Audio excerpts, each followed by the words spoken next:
August 5-നാണ് Uttar Pradesh police Agra railway സ്റ്റേഷനിൽ നിന്ന് ഉപേക്ഷിക്കപ്പെട്ട നിലയിൽ ഒരു സ്യൂട്ട് കേസ് കണ്ടെത്തുന്നത്. ആ കേസിൽ ഇപ്പോൾ വലിയൊരു വഴിത്തിരിവുണ്ടായിരിക്കുകയാണ്. ഒരു യുവതിയും യുവാവും ഇതേ സ്യൂട്ട് കേസുമായി പലയിടത്തും സഞ്ചരിക്കുന്ന ദൃശ്യങ്ങൾ കണ്ടെത്തിയിരിക്കുകയാണ് ഇപ്പോൾ പോലീസ്. ഇതിന്റെ തുമ്പ് പിടിച്ച അന്വേഷണം നടത്തിയ പോലീസ് എത്തിച്ചേർന്നിരിക്കുന്നത് ഞെട്ടിക്കുന്ന വിവരങ്ങളിലേക്കാണ്.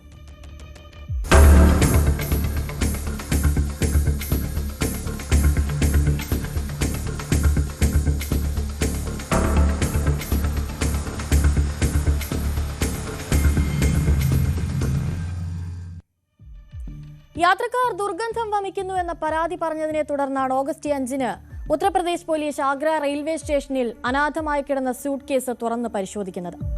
ഇതിന് പിന്നാലെയാണ് ചെന്നൈ ന്യൂ തമിഴ്നാട് സൂപ്പർഫാസ്റ്റ് എക്സ്പ്രസിൽ ഒഡീഷയിൽ നിന്നുള്ള സ്ത്രീയെ കൊലപ്പെടുത്തി ശരീരഭാഗങ്ങൾ സ്യൂട്ട് കേസിൽ ഉപേക്ഷിച്ചു എന്ന ഞെട്ടിക്കുന്ന വാർത്ത പുറത്തുവരുന്നത്. ആര് കൊന്നെന്നോ കൊല്ലപ്പെട്ടത് ആരെന്നോ എന്തിനു വേണ്ടി എവിടെ വെച്ച് കൊലപ്പെടുത്തിയെന്നതിനോ ഇന്നേ വരെ ഒരു തുമ്പും പോലീസിനില്ലായിരുന്നു. എന്നാൽ ചെന്നൈ സെൻട്രൽ റെയിൽവേ സ്റ്റേഷനിലെയും പരിസരങ്ങളിലെയും 350-ലധികം CCTV ദൃശ്യങ്ങൾ പരിശോധിച്ചതിലൂടെ പ്രതികളെക്കുറിച്ചുള്ള സൂചന പോലീസിന് ലഭിച്ചു എന്നുള്ള വിവരങ്ങളാണ് ഇപ്പോൾ പുറത്തുവരുന്നത്.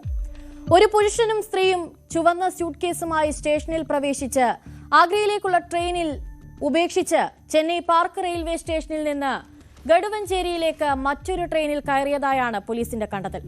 എന്തിനാകും ഇവർ ആ യുവതിയെ കൊലപ്പെടുത്തിയത്? കൊല്ലപ്പെട്ട യുവതിയുടെ തലയറുത്ത് പ്രതികൾ ഉപേക്ഷിച്ചത് എവിടെയായിരിക്കും? ഈ ചോദ്യങ്ങളുടെ ഉത്തരം ഇനി പോലീസിന് കണ്ടെത്തേണ്ടിയിരിക്കുന്നു.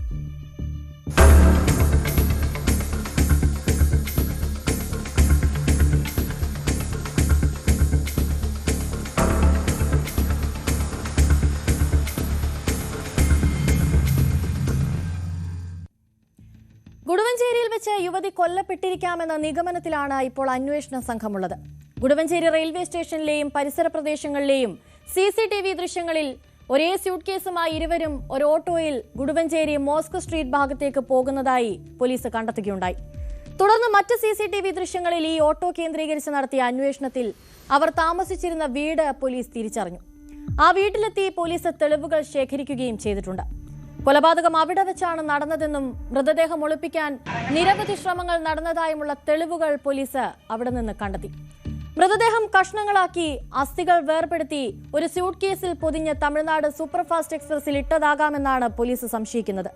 മറ്റ് ശരീരാവശിഷ്ടങ്ങൾ ബിരിയാണി ചെമ്പിൽ മൈദയും പച്ചക്കറികളും ചേർത്ത് പാകം ചെയ്ത് നശിപ്പിക്കാൻ ശ്രമിച്ചതായുള്ള തെളിവുകളും പോലീസിന് അവിടെ നിന്ന് ലഭിച്ചിട്ടുണ്ട്. അയൽക്കാർ പറയുന്നതനുസരിച്ച് ആ വീട്ടിൽ 2 സ്ത്രീകളും ഒരു പുരുഷനുമാണ് താമസിച്ചിരുന്നത്. താമ്പരത്തിനടുത്തുള്ള ഒരു കയറ്റുമതി കമ്പനിയിൽ ജോലി ചെയ്തിരുന്ന ഒഡീഷയിൽ നിന്നുള്ള ഹയാത് നിഷ എന്ന രണ്ടാമത്തെ സ്ത്രീയെ ഈ പുരുഷനും സ്ത്രീയും ചേർന്ന് കൊലപ്പെടുത്തിയിരിക്കാമെന്നാണ് ഉയർന്നുവരുന്ന സംശയം. കൊല്ലപ്പെട്ടതാരെന്ന് ഇതുവരെ കണ്ടെത്താനായിട്ടില്ല എന്നത് അന്വേഷണ സംഘത്തിന് വലിയ വെല്ലുവിളിയാണ് സൃഷ്ടിക്കുന്നത്. ഏതായാലും നിലവിൽ ഈ ഹയാത് നിഷയുടെ മകനോട് വിവരങ്ങൾ ചോദിച്ചറിയുകയാണ് പോലീസ്. അമ്മയെക്കുറിച്ചും അവരുമായി ബന്ധപ്പെട്ടിരുന്നവരെക്കുറിച്ചും കൂടുതൽ വിവരങ്ങൾ ലഭിക്കുന്നതിനായി ഇയാളെ ചോദ്യം ചെയ്തു വരികയാണിപ്പോൾ. ഇരയും കൊലയാളികളും തമ്മിൽ എന്തെങ്കിലും ബന്ധമുണ്ടോ? ആഭരണങ്ങൾക്കും പണത്തിനും വേണ്ടിയാണോ ഈ കൊലപാതകം നടത്തിയത് തുടങ്ങിയ വിവരങ്ങളെപ്പറ്റി വിവിധ കോണുകളിൽ നിന്നും അന്വേഷണം പുരോഗമിക്കുകയാണിപ്പോൾ.